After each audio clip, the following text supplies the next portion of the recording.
Hello everyone. Twin flame journey में divine masculine हमेशा भागते हैं। वो थर्ड पार्टी सिचुएशन में जाते हैं या फिर साइलेंट मोड पर आ जाते हैं और डीएफ को तो बिल्कुल भी कमिटमेंट नहीं देते। तो ऐसा क्यों होता है? और इस जर्नी में सबसे बड़ा इशू होता है कि वो जो डिवाइन फेमिनाइन होती है उससे हमेशा भागते ही रहते हैं। वो हमेशा कंफ्यूज रहती है, उसे बिल्कुल भी कमिटमेंट नहीं देते। इसके पीछे बहुत सारे इश्यूज होते हैं। ऐसा नहीं है कि डीएम में ही, डिवाइन मैस्कुलाइन के अंदर ही खाली इश्यूज होते हैं। डिवाइन फेमिनाइन के अंदर भी बहुत सारे इश्यूज होते हैं जो इस जर्नी में कमिटमेंट को डिले करते हैं। सो आज इस वीडियो में जानेंगे कि वो कौन कौन से इश्यूज होते हैं जो डिवाइन मैस्कुलाइन को इस जर्नी में डीएफ के लिए कमिटमेंट देने को डिले करते हैं। दोनों को ये जो रिश्ता है नॉर्मल रिलेशनशिप 3D जैसा ही लगता है। बाद में जब वो इस जर्नी में आगे बढ़ते हैं, जैसे जैसे उनका प्यार बढ़ता है, उन्हें इस कनेक्शन में डिवाइन लव महसूस होने लगता है। और बाद में एक फेज आता है सेपरेशन। जब वो सेपरेशन में जाते हैं तो इस कनेक्शन के बारे में सबसे पहले डिवाइन फेमिनाइन को ही पता चलता है। वही जानती है कि हमारा कनेक्शन कुछ तो अलग है। ये कनेक्शन स्पिरिचुअल कनेक्शन है, ये इमोशनल और फिजिकल से कहीं ऊपर रिश्ता है। ये नॉर्मल अटैचमेंट नहीं है जो मैं इतना परेशान हो रही हूँ सब कुछ जानते हुए भी। इतनी मैं वीक भी नहीं हूँ और अब तो मैं इमोशनली भी खुद को स्टेबल कर ली हूँ, तब भी कहीं ना कहीं मुझे ट्रिगर हो रहा है, मुझे परेशानियां हो रही हैं। भले ही मैं खुद को संभाल ले रही हूँ फिर भी मुझे कहीं ना कहीं ट्रिगर हो रहा है। तो उसको समझ में आता है कि ये जर्नी एक रिश्ते तक सीमित नहीं है, ये कनेक्शन सोल लेवल का है। और फेमिनाइन को ही सबसे पहले इसके बारे में पता चलता है। सेपरेशन इस जर्नी का बहुत इंपॉर्टेंट पार्ट है और ज़रूरी भी है। बबल फेज के बाद सेपरेशन आता है और डिवाइन प्लान के अनुसार ही दोनों ट्विन एक दूसरे से सेपरेट हो जाते हैं। इस जर्नी में ओनली डीएफ ही कंफ्यूज नहीं होती है, डीएम को भी बहुत कंफ्यूजन होता है।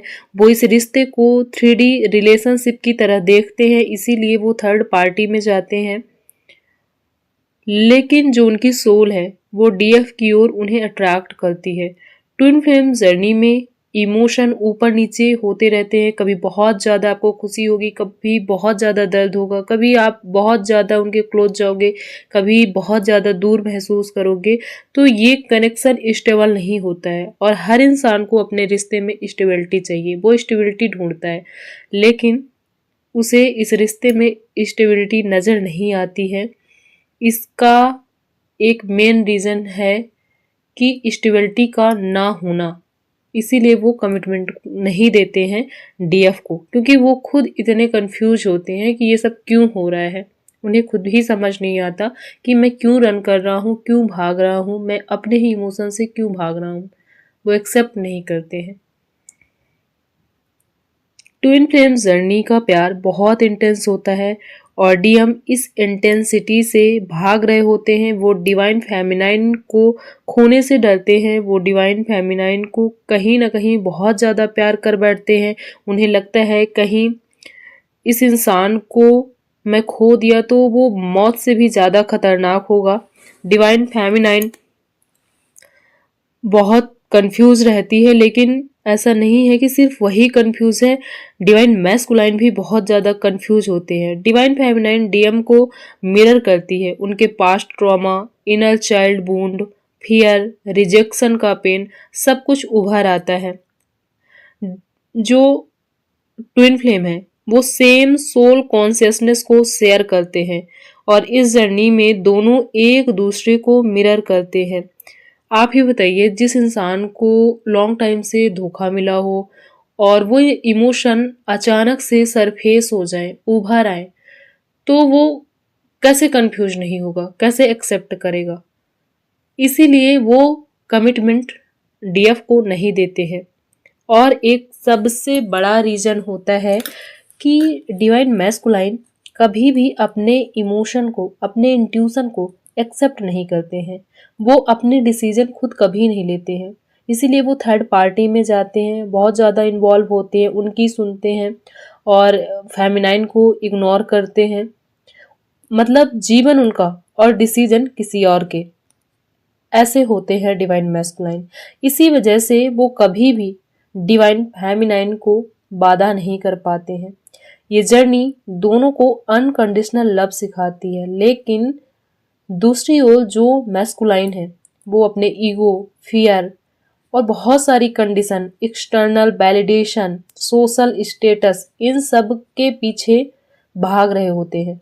इसीलिए वो कभी भी डिवाइन फेमिनाइन को वैल्यू नहीं करते हैं, कमिटमेंट नहीं देते हैं, कि वो अपने में ही उलझे हुए रहते हैं। डिवाइन फेमिनाइन उनको कितना भी समझा ले, इस जर्नी के बारे में कितना एक्सप्लेन कर ले, वो एक्सेप्ट नहीं करते हैं।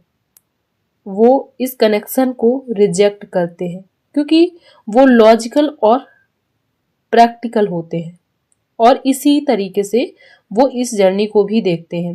ट्विन फ्लेम जर्नी में डिवाइन फेमिनाइन बहुत ज़्यादा एफर्ट्स डालती है, बहुत मिन्नतें करती है, बट डिवाइन मैस्कुलाइन का अपने ही चाल में चलना, कुछ भी ना समझना, बार बार डिवाइन फेमिनाइन से रन करना, भागना और थर्ड पार्टी में इन्वॉल्व हो जाना, ये डिवाइन फेमिनाइन के अंदर एक धारणा बना देता है कि वो कभी भी उसे कमिटमेंट नहीं देंगे। ये भी सबसे बड़ा इशू है डिवाइन फेमिनाइन के अंदर का, क्योंकि उसके बिलीव ऐसे बन चुके हैं, लॉन्ग टाइम से एक पैटर्न बन चुका है जिसमें उसको पूरा विश्वास है कि जो इंसान मेरे समझाने पर, मेरे रोने पर कभी मुझे सुना नहीं, थर्ड पार्टी की सुना, बार बार मुझसे रन किया, थर्ड पार्टी में इन्वॉल्व होता है, वो कैसे मुझे कमिटमेंट दे सकता है। तो डिवाइन फेमिनाइन को भी अपने थॉट्स को, अपने विचारों को चेंज करने की ज़रूरत है। उन्हें ऐसे थॉट रखने हैं कि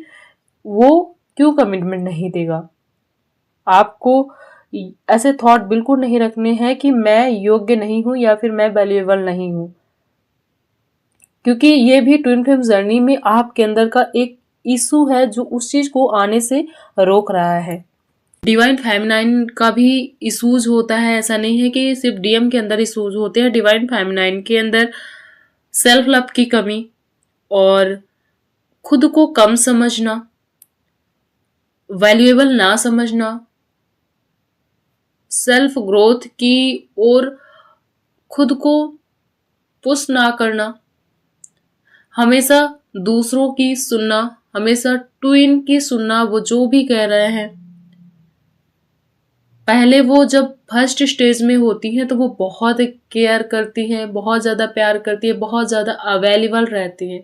ये सारे जो इश्यूज हैं कमिटमेंट को डिले करते हैं।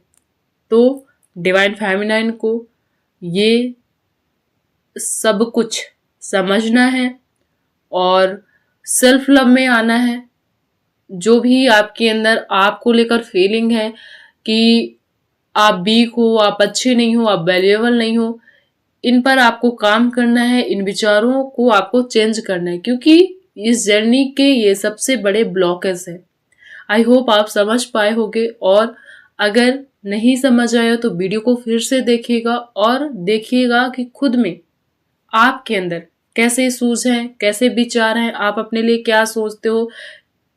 तो जब आप उन्हें हील करोगे, उन विचारों को सही डायरेक्शन दोगे, तो वो एनर्जी भी आपके पास आएगी, क्योंकि आपका जो ट्विन है वो आपका मिरर है। आपके अंदर सेल्फ लव होगा तो वो उसे भी मिरर करेगा। जो जो आपके अंदर है वो आपको वो मिरर करता है। तो जैसे जैसे आप चेंज होते जाओगे वो आपको मिरर करते जाएगा।